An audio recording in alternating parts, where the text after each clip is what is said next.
La personalidad neurótica de nuestro tiempo, por Karen Horney. 7.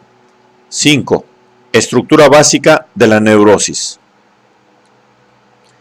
Una angustia puede obedecer enteramente a la situación actual de conflicto. En cambio, si nos encontramos con una situación causante de angustia en una neurosis del carácter, hemos de tomar siempre en consideración estados angustiosos preexistentes, a fin de poder explicar por qué en ese caso particular surgió una cierta hostilidad que luego fue reprimida. De este modo, comprobaremos que esa angustia previa fue, a su vez, resultado de una hostilidad anterior, y así sucesivamente. Para comprender cómo se inició todo este proceso, nos veremos forzados a retroceder hasta la infancia. Esta será una de las pocas oportunidades en las cuales nos ocuparemos con la cuestión de las experiencias infantiles. Nos referiremos a la infancia con menor asiduidad de lo acostumbrado en la literatura psicoanalítica, no a causa de que adjudiquemos a las experiencias infantiles menos trascendencia que otros psicoanalistas, sino porque en este libro nos dedicamos a la estructura actual de la personalidad neurótica más bien que a las experiencias individuales que culminan en ella. Examinando la historia infantil de gran número de neuróticos, hemos comprobado que el denominador común de todos radica en un ambiente que, en diversas combinaciones, presenta las características siguientes. El factor nocivo básico es, sin excepción, la falta de auténtico afecto y cariño. Un niño puede soportar muchísimas de las vivencias usualmente conceptuadas traumáticas, el destete repentino, algunos castigos corporales, experiencias sexuales, siempre que en su intimidad se sienta querido y amado. Superfluo es decir que el niño percibe con toda sutileza si el amor es genuino, resultando imposible engañarle con ninguna clase de demostraciones simuladas. El principal motivo de que un niño no reciba suficiente cariño o amor reside en la propia incapacidad de los padres para dar afecto, por impedírselo su propia neurosis. Conforme a nuestra experiencia, en la mayoría de los casos, la ausencia fundamental de cariño se disfraza hábilmente, pretendiendo los padres que solo les preocupa el bienestar de su hijo.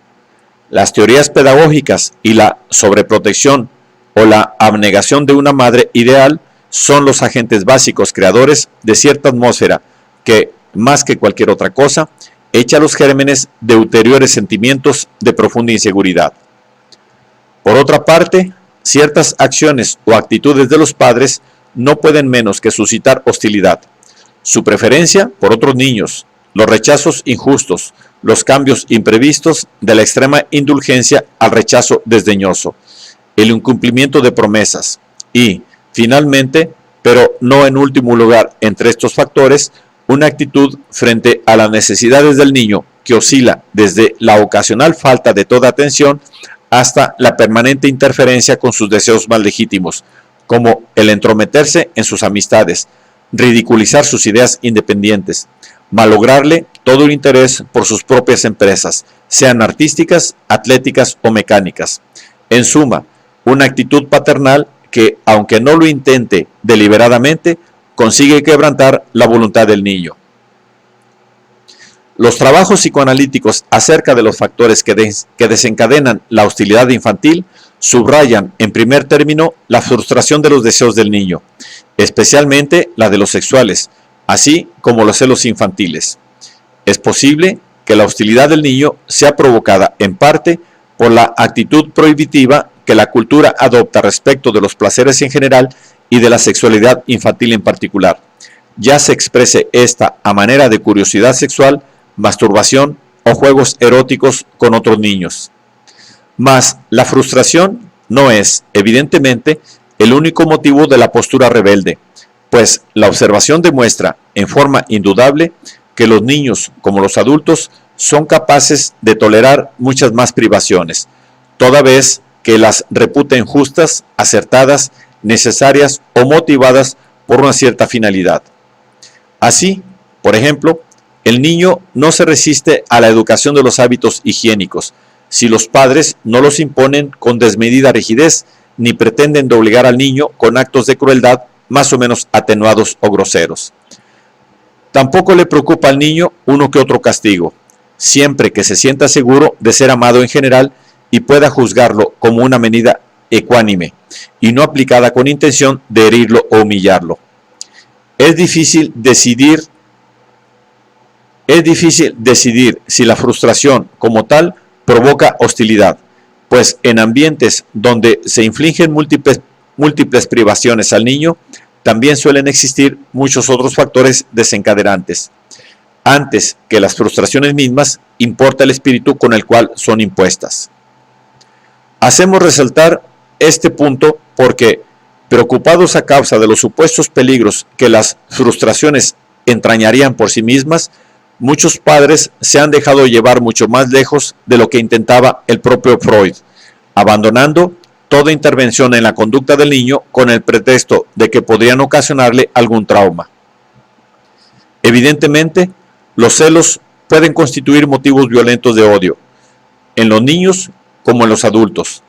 No caben dudas respecto del papel que los celos entre los hermanos y los celos de uno de los padres son susceptibles de desempeñar en los niños neuróticos o de la influencia permanente que esta actitud puede ejercer en la vida. Plantéase, sin embargo, la cuestión de cuáles son las condiciones que generan estos celos. En suma, las reacciones celosas, como las de la rivalidad fraterna o del complejo de Edipo, ¿deben producirse forzosamente en todo niño o por el contrario son inducidas por circunstancias determinadas? Las observaciones de Freud acerca del complejo de Edipo se efectuaron en neuróticos, comprobándose en ellos que las reacciones violentas frente a uno de los padres eran lo bastante destructivas como para despertar ansiedad y trastornar definitivamente la formación del carácter y las relaciones personales. Habiendo notado la frecuencia de este fenómeno en los neuróticos de nuestro tiempo, Freud le atribuyó carácter universal y no solo estimó el complejo de Edipo como núcleo mismo de la neurosis, sino que sobre esta base trató asimismo de interpretar intrincados fenómenos de otras culturas. Es esta generalización precisamente la que tiene dudoso valor. Algunas reacciones de celos pueden darse con facilidad en nuestra cultura, sea en los vínculos entre hermanos o entre padres e hijos, según acontece en todo grupo de seres que vivan muy juntos. Mas no hay pruebas de que las reacciones de celos destructivas y permanentes, y son ellas a las que se refiere el complejo de Edipo o la rivalidad fraterna, sean en nuestra cultura tan comunes como acepta Freud, sin entrar a analizar siquiera otras configuraciones culturales. Se trata, por el contrario, de reacciones humanas generales, que, empero, pueden ser artificialmente engendradas por la atmósfera en la cual el niño evoluciona. Luego, cuando estudiemos las consecuencias generales de los celos neuróticos, nos será dable comprender también cuáles factores son responsables de los celos, pero hemos de mencionar aquí la falta de espontaneidad emocional y el espíritu de competencia a título de elementos coadyuvantes. Además, los padres neuróticos que crean esta atmósfera espiritual suelen estar poco satisfechos de su propia vida, carecen de relaciones afectivas o sexuales satisfactorias y por consiguiente tienden a descargar su amor en los hijos. Las expresiones de este afecto no siempre poseen tono sexual, pero siempre tienen elevada carga emocional. Es muy dudoso que las corrientes sexuales subyacentes en las conexiones del niño con los padres puedan jamás alcanzar bastante intensidad como para producir un trastorno potencial. En todo caso, no sabemos de ejemplo alguno en el que no fueran los padres neuróticos quienes, mediante el terror o la ternura, le impusieran al niño tales apasionados lazos de afecto, con todas las características de envidia y celos que Freud les adjudicó. Solemos aceptar que la aversión hostil hacia la familia o hacia algún miembro de ésta debe perjudicar el desarrollo del niño y, claro está, es desfavorable que ésta deba luchar contra la conducta de sus padres neuróticos. Pero si su antagonismo es fundado, el riesgo en lo referente a la formación del carácter no radica tanto en experimentar o expresar una protesta, cuanto en reprimirla. La represión de críticas, protestas o acusaciones entraña diversos peligros, uno de los cuales es que el niño tiende a asumir toda la culpa y a sentirse indigno de ser amado, situación cuyas consecuencias después examinaremos. El peligro que ahora nos concierne es el de la hostilidad reprimida. Es el de que la hostilidad reprimida pueda suscitar angustia y de esta manera desencadenar el proceso descrito. Múltiples razones que obran con variada intensidad y en diversas combinaciones son susceptibles de llevar a un niño criado en semejante atmósfera a reprimir su hostilidad. Entre ellas se cuentan la indefensión, el miedo, el amor y los sentimientos de culpa. En cuanto al sentirse inerme e indefenso, suele considerárselo como un mero hecho biológico. Aunque durante largos años el niño depende realmente del medio para satisfacer sus necesidades, puesto que dispone de menos fuerzas físicas y experiencia que los adultos, se ha adjudicado excesiva significación al aspecto biológico de esta cuestión. Pasados los 2 o 3 primeros años de la vida, esta dependencia biológica se convierte, en efecto, en un tipo de dependencia que incluye la vida mental, espiritual e intelectual del niño, manteniéndose hasta que el adolescente llega a la edad adulta y adquiere así la capacidad de dirigir su vida por sí mismo. Sin embargo, el grado en que los niños permanecen sujetos a sus padres es muy variable en los diferentes casos, según lo que guíe a aquellos en la educación de sus vástagos, ya tiendan a hacerlos fuertes, valientes, independientes y capaces de enfrentarse con toda suerte de situaciones, ya sea su tendencia dominante a la de amparar al niño, de mantenerlo obediente e ignorante de la vida, o en suma, de infantilizarlo hasta los 20 años o aún más. En los niños que se desarrollan bajo condiciones adversas, la indefensión suele reforzarse artificialmente por procedimientos intimidatorios, los mismos o el hecho de colocar y guardar al niño en un estado de dependencia emocional. Cuanto más indefenso permanezca, tanto menos se atreverá a sentir o a mostrar la menor oposición y tanto más quedará aplazada esta. El sentimiento subyacente de esta situación, o por decirlo así, su lema es: tengo que reprimir mi hostilidad porque te necesito. El miedo puede ser provocado directamente por amenazas, prohibiciones y castigos, o por razones de ira y escenas violentas presenciadas por el niño. Pero también puede responder a intimidaciones indirectas, como la de amenazar al niño con los mayores peligros de la vida, con microbios, tranvías, gente extraña, niños malos, subirlo a un árbol, etc. Cuanto más tímido sea el niño, tanto menos se atreverá a mostrar o inclusive a sentir hostilidad, situación cuyo lema es: debo reprimir mi hostilidad porque te tengo miedo. También el amor es una de las razones que llevan a reprimir la hostilidad.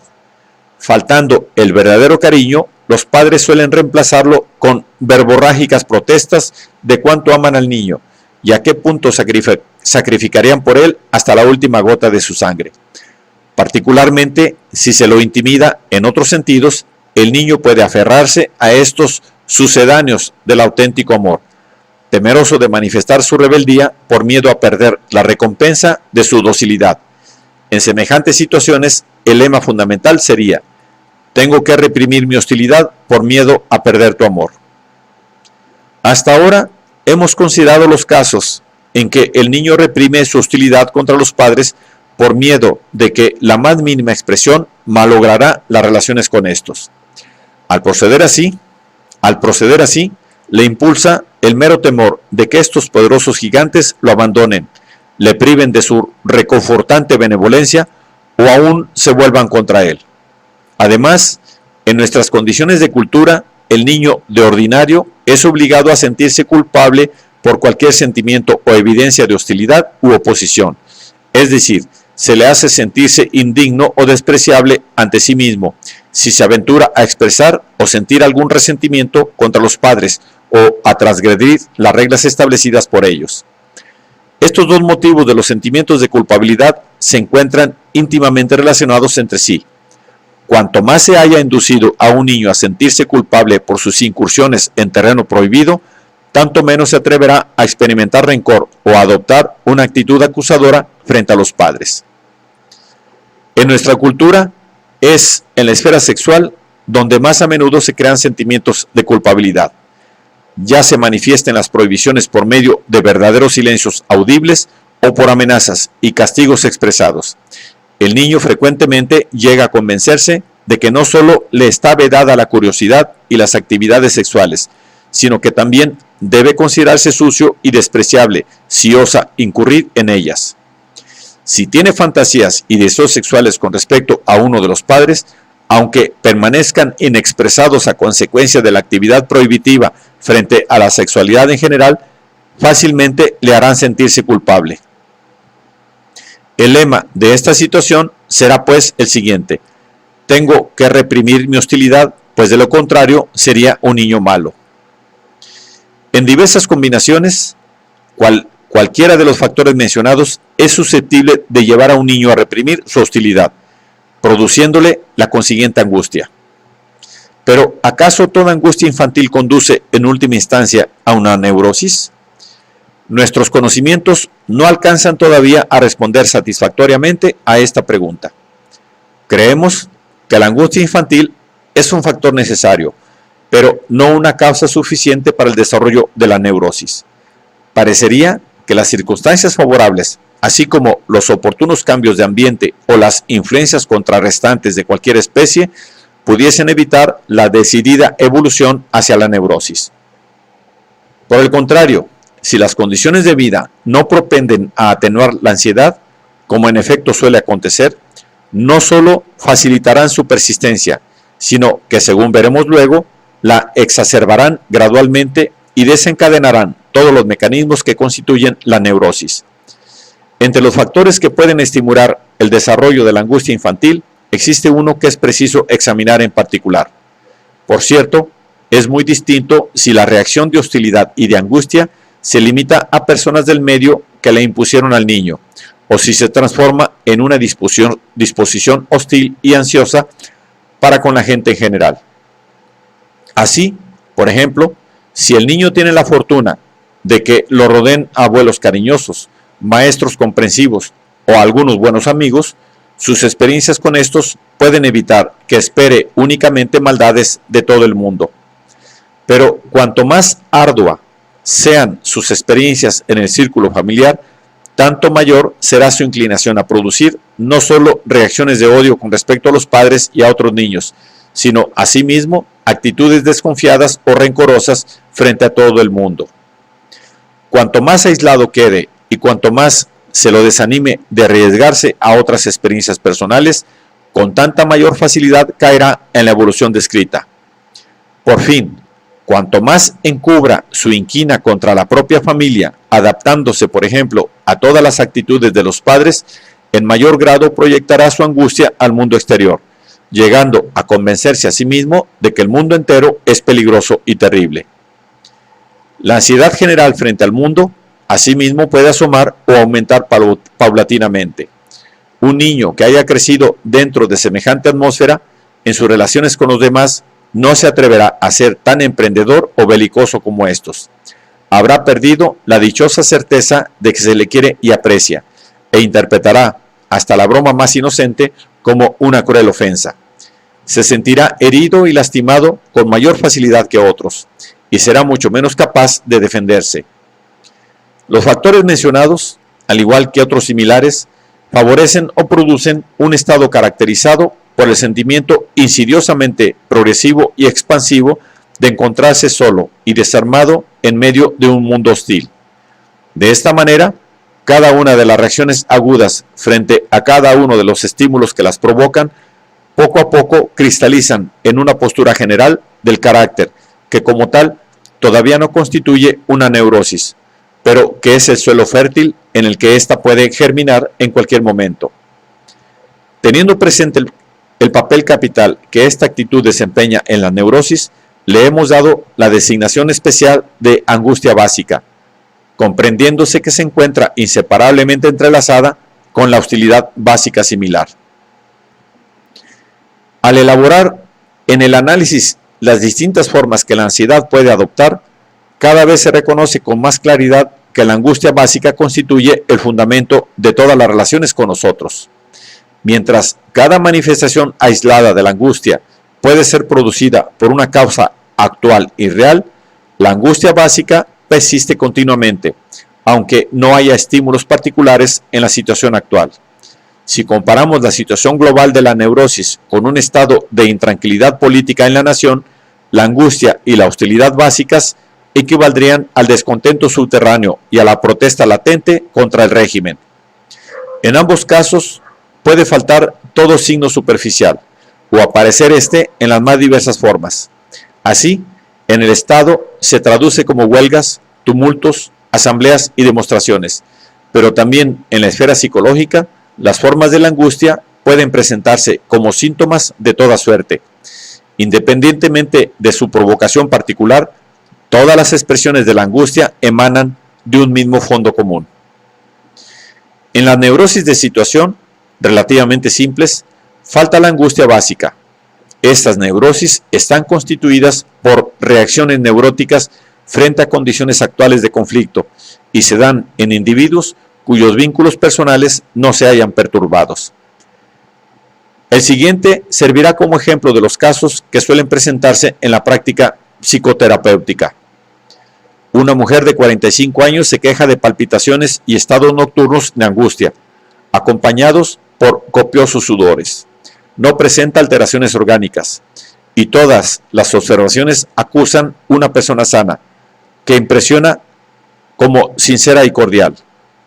20 años atrás, por motivos que no obedecían tanto a ella misma cuanto a su situación, casó con un hombre 25 años mayor, con el cual fue muy feliz y quedó sexualmente satisfecha, teniendo 3 hijos que se desarrollaron excepcionalmente bien. Es el ama de casa diligente y capaz. En los últimos 5 o 6 años, el marido se tornó algo maniático y poco menos potente, pero lo soportó todo sin exhibir reacciones neuróticas. En cambio, los conflictos comenzaron hace 7 meses, cuando un hombre de su misma edad, simpático y casadero, empezó a cortejarla. En esa mujer se había desarrollado poco a poco un resentimiento contra su marido avejentado, que reprimió por razones muy poderosas, teniendo en cuenta su estructura mental y social y sus relaciones maritales esencialmente satisfactorias. Gracias a la ligera asistencia prestada en unas pocas sesiones de psicoterapia, pudo encararse con la situación conflictual, librándose así de su angustia.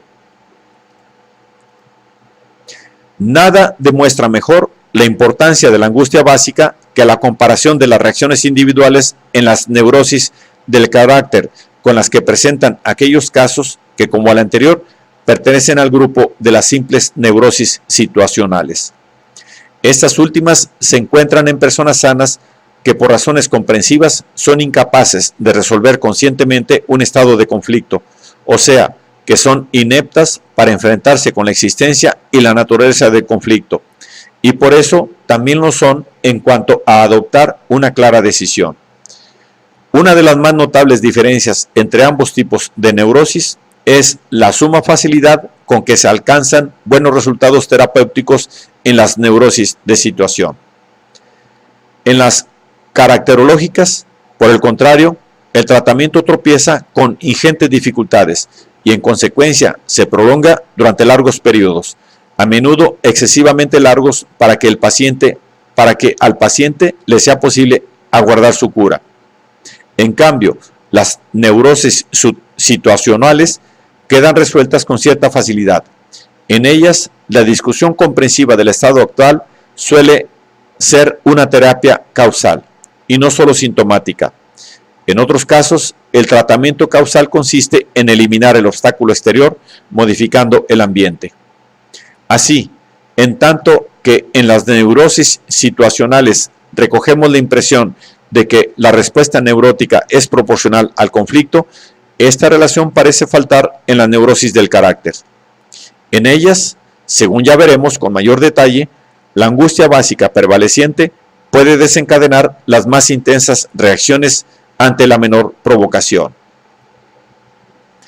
Mientras la gama de las formas manifiestas de la angustia o de los recursos protectores contra ella es infinita y variable en los distintos individuos, la angustia básica es relativamente igual en todos, difiriendo solo en amplitud e intensidad.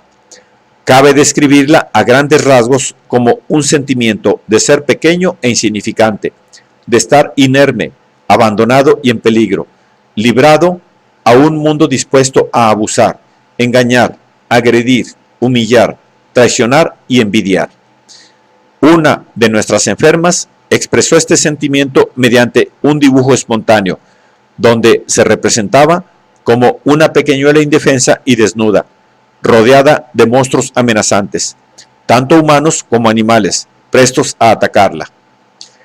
Los psicóticos suelen sentir agudamente en su conciencia el efecto de esta angustia, que en los paranoicos queda restringida a una o varias personas determinadas, mientras en los esquizofrénicos en ocasiones adopta la forma de una aguda noción de la hostilidad potencial del mundo que le rodea, al punto que inclusive las muestras de amabilidad tienden a interpretarlas como posibles amenazas hostiles. Los neuróticos, por el contrario, raramente se percatan de su angustia u hostilidad básicas, o al menos no les conceden la medida e importancia que poseen en la vida entera. Una enferma nuestra, que en sueños se veía como un pequeño ratón constreñido a refugiarse en una cueva para no ser aplastado, ilustrando así, por medio de una imagen certera, cómo actuaba en la vida, no tenía la más remota idea de que en realidad tuviese miedo de alguien, declarando que ignoraba lo que era la angustia. Una desconfianza básica frente a la generalidad puede cubrirse con el convencimiento superficial de que todos son muy simpáticos, coexistiendo con relaciones en apariencia buenas con los demás. También un profundo desprecio hacia todo el mundo puede disfrazarse con la tendencia a admirar al prójimo. Aunque la angustia básica concierne a seres humanos, es posible que carezca totalmente de carácter personal, trocándose en un sentimiento de ser amenazado por tormentas, convulsiones políticas, microbios, accidentes, alimentos descompuestos o de estar condenado por el destino. El observador experto reconocerá con facilidad la base de todas estas actitudes, mas se requiere una intensa elaboración psicoanalítica para que el propio neurótico advierta que su angustia no se refiere en verdad a los microbios ni a peligros similares, sino a personas reales, que su ira contra estas no es, o no solo es una reacción adecuada y justificada frente a una provocación real, sino que él mismo se ha tornado básicamente hostil para con los demás y desconfiado frente a todo el mundo. Antes de describir las consecuencias de la angustia básica en la neurosis, examinaremos un problema que acaso haya surgido ya en la mente de muchos lectores. En efecto, la actitud de angustia y hostilidad básicas frente a los demás, que hemos calificado como elemento esencial de la neurosis, no es una actitud normal que todos compartimos, aunque quizás en menor grado. Al abordar este tema, es preciso distinguir dos puntos de vista. Si usamos el término normal, en el sentido de una actitud humana general, cabría decir que la angustia básica tiene, en efecto, un corolario normal en el que la filosofía alemana y el lenguaje religioso han dado en llamar miedo de la criatura humana.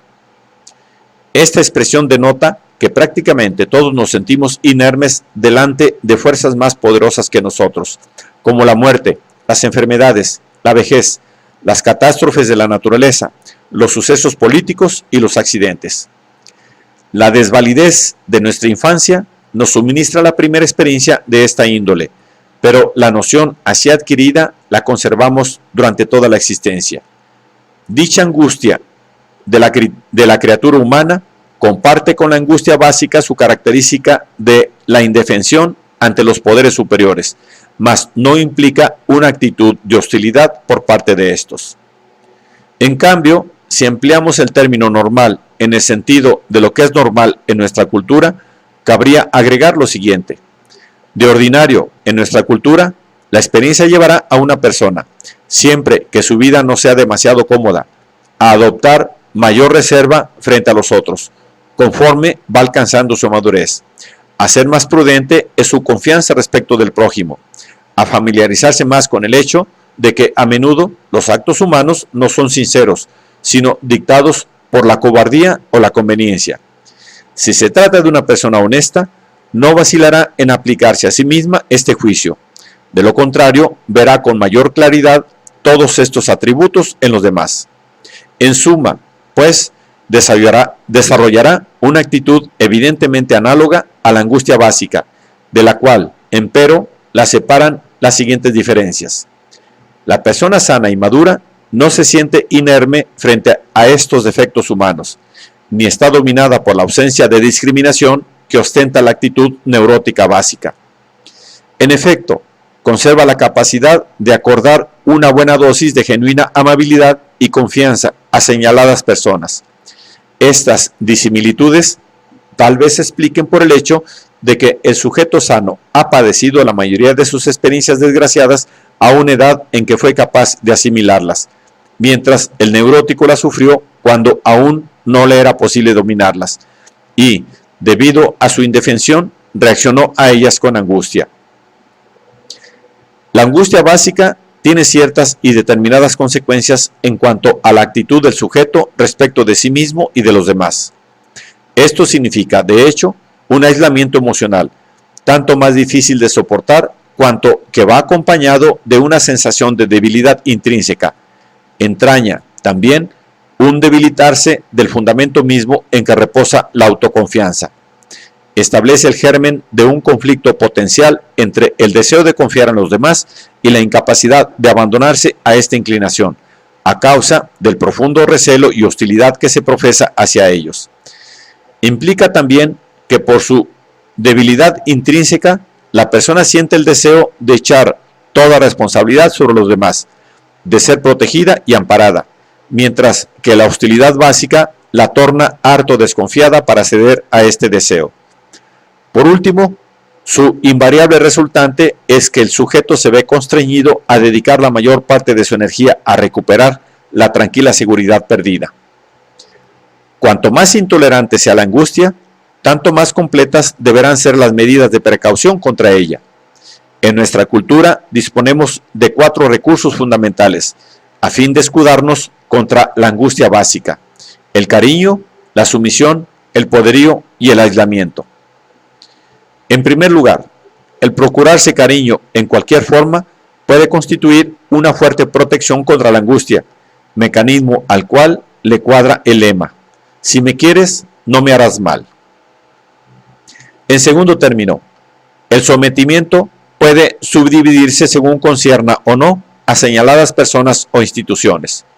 Uno de estos focos definidos es, por ejemplo, la sumisión a las normas tradicionales, a los ritos de una religión o a los requerimientos de algún personaje poderoso. En estos casos, la obediencia de tales reglas o el acatamiento de esas demandas se convertirán en motivos determinantes de la conducta entera, actitud susceptible de asumir la forma de sentirse obligado a ser bueno, si bien las connotaciones de bueno varían según las exigencias o las reglas cumplidas. En cambio, si la actitud de docilidad no concierne a ninguna institución o personas señaladas, adopta la forma más general de complacencia con los posibles deseos de todos, evitando cuanto pudiese despertar resentimiento. En semejantes casos, el individuo reprime toda exigencia y crítica para con los demás, mostrándose dispuesto a dejar abusar de él sin defensa alguna y prestándose siempre a ayudar al prójimo sin discriminaciones. A veces se percata de que sus actos se motivan en la angustia, pero comúnmente no lo reconoce y está persuadido, por el contrario, de que obra impulsado por un ideal de altruismo y de abnegación que llega hasta la renuncia de sus propios deseos. Tanto en la forma definida en cuanto en la general de la sumisión, el lema rector es: si cedo en algo, no me harán mal. La actitud de sumisión también puede servir al propósito de obtener la tranquilidad mediante el cariño. Cuando éste alcanza tal importancia en una persona que su sentimiento de seguridad en la vida depende de él, se hallará pronta a pagar cualquier precio por el cariño, disposición que en el fondo implica someterse a los deseos ajenos. Sin embargo, a menudo es incapaz de creer en ningún cariño, y entonces su actitud de sumisión no perseguirá el propósito de atraérselo, sino de lograr protección. Asimismo, hay personas que solo pueden sentirse seguras si se someten rígidamente. En ellas, la angustia es tan intensa y tan completa la desconfianza ante el cariño que ni se concibe la posibilidad de conseguirla. La tercera tentativa de resguardarse contra la angustia básica consiste en recurrir al poderío, en tratar de arribar al sentimiento de seguridad conquistando poderío o éxito real, posesiones, la admiración de los demás o superioridad intelectual. El lema que gobierna estos intentos de protección es: si soy poderoso, nadie podrá dañarme. El cuarto medio de preservarse lo constituye el aislamiento. Los grupos anteriores de arbitrios protectores tienen en común la disposición a lidiar con el mundo, a superarlo de una u otra manera. Sin embargo, también puede lograrse el sentimiento de protección retirándose totalmente del mundo. Ello no implica recluirse en un desierto o vivir en radical soledad, sino independizarse de los demás en el grado en que sean capaces de afectar las propias necesidades exteriores o interiores. Así, por ejemplo, la emancipación frente a las necesidades exteriores puede alcanzarse acumulando posesiones. Esta motivación de la búsqueda de posesiones difiere por completo de la que busca lo mismo, pero para ganar influencia o poderío. Además, también es muy distinto del empleo que se hace de los bienes. Cuando estos son acumulados en prosecución de independencia, el sujeto suele sentir excesiva angustia para gozar de ellos, atesorándolos con avaricia, pues el único objetivo que busca es prevenirse contra todas las eventualidades. Otro expediente que llena idéntico propósito de alcanzar externamente independencia con respecto a los otros consiste en restringir al mínimo las necesidades personales. La independencia frente a los requerimientos internos podemos obtenerla, por ejemplo, procurando desvincularnos sentimentalmente del prójimo, de suerte que nada ni nadie pueda defraudarnos. Mas eso significa ahogar todas las exigencias afectivas. Una expresión de este desligamiento es la actitud de no tomar nada en serio, ni a uno mismo, la cual suele hallarse en círculos intelectuales. El no considerarse en serio a sí mismo es harto diferente de no estimarse importante, posturas que en efecto inclusive pueden ser contradictorias. Estos recursos de aislamiento guardan cierta semejanza con los mecanismos de sumisión y complacencia, pues ambos implican el desistimiento de los propios deseos. Pero mientras en los últimos la renuncia se halla al servicio del ser bueno o de supeditarse a los deseos ajenos a fin de sentirse seguro, en el primer grupo la idea de ser bueno no desempeña papel alguno y el objeto de la renuncia es simplemente independizarse de los demás. En este caso, el lema director es: si me aíslo, nada podrá dañarme. A fin de apreciar la función que estos diversos ensayos de protección contra la angustia básica cumplen en las neurosis, es menester valorar su intensidad potencial. No son impuestos por el deseo de satisfacer un anhelo de goce o felicidad, sino por el impulso de alcanzar el sentimiento de seguridad. Ello, no obstante, en modo alguno entraña que sean menos poderosos o imperiosos que las pulsiones instintivas, pues la experiencia demuestra que el impacto de un anhelo ambicioso, por ejemplo, acaso sea tan potente o más que un impulso sexual.